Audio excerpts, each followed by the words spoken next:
Hello, welcome to BBC News, broadcasting at home and around the globe. I'm Adnan Nawaz. Our top story.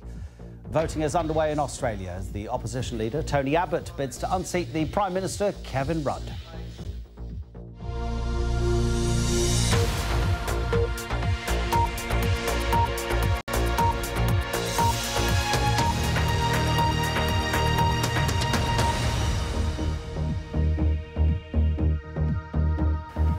Hello again. Australians are voting for a new government. We've got some pictures coming in live from a polling station in Sydney. It's just gone past midday there. More than 14.5 million eligible voters across the country expected to cast their ballots. Under Australian law, voting for anyone over the age of 18 is mandatory. Well, Tony Abbott is the opposition leader. He is heading a Liberal National coalition. He has a significant lead in the polls over the ruling Labor Party and its leader, who is the current Prime Minister, Kevin Rudd. Our correspondent John Donnison has this report from Sydney. Dawn at Bondi Beach, and it doesn't feel too much like an Australian winter of discontent. After decades of growth and an economy that's been the envy of the world, you'd think the mood in the run-up to this election would be sunny. You'd be wrong. Yeah, of course we're doing well, but it feels like we're at the end of good times.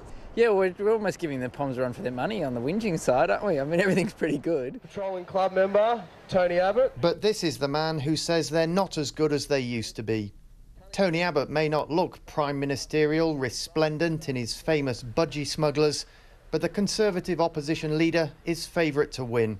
He's British-born, trained as a Catholic priest and studied at Oxford, although an occasional slip of the tongue means you'd not always know it. No one, however experienced, is the suppository of all wisdom. Look, you guys are pretty lucky. And this is Tony on Big Brother. If you want to know who to vote for, I'm the guy with the not bad-looking daughters, isn't that right? On the campaign trail, and here the photo op was netball, Mr Abbott has laid out his Conservative credentials. Body contact never hurt anyone. He's anti-gay marriage, has been sceptical about climate change, but above all has attacked the Labor government on its economic record.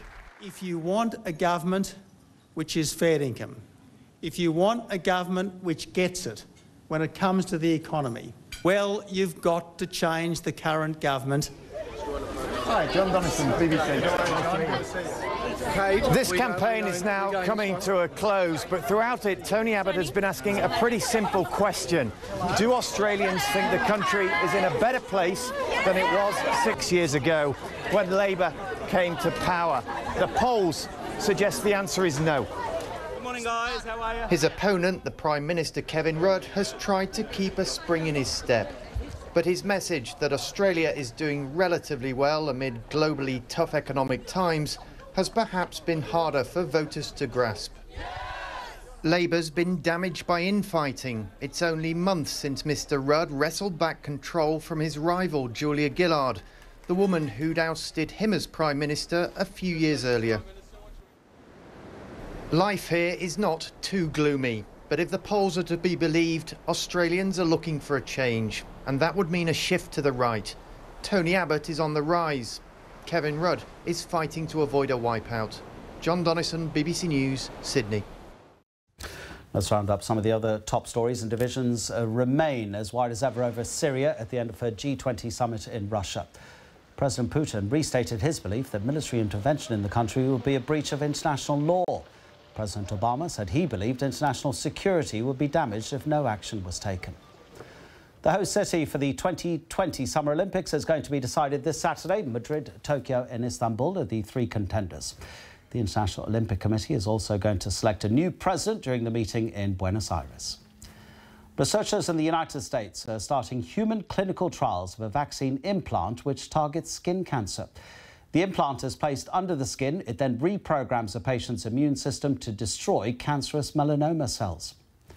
The Dutch Supreme Court has ruled the Netherlands can be held responsible for the deaths of 3 Bosnian Muslims who were expelled from a UN compound during the Srebrenica massacre in 1995. Dutch peacekeeping forces were in charge of a UN safe area when it was overrun by Bosnian Serb forces who killed 8,000 Muslim men and boys.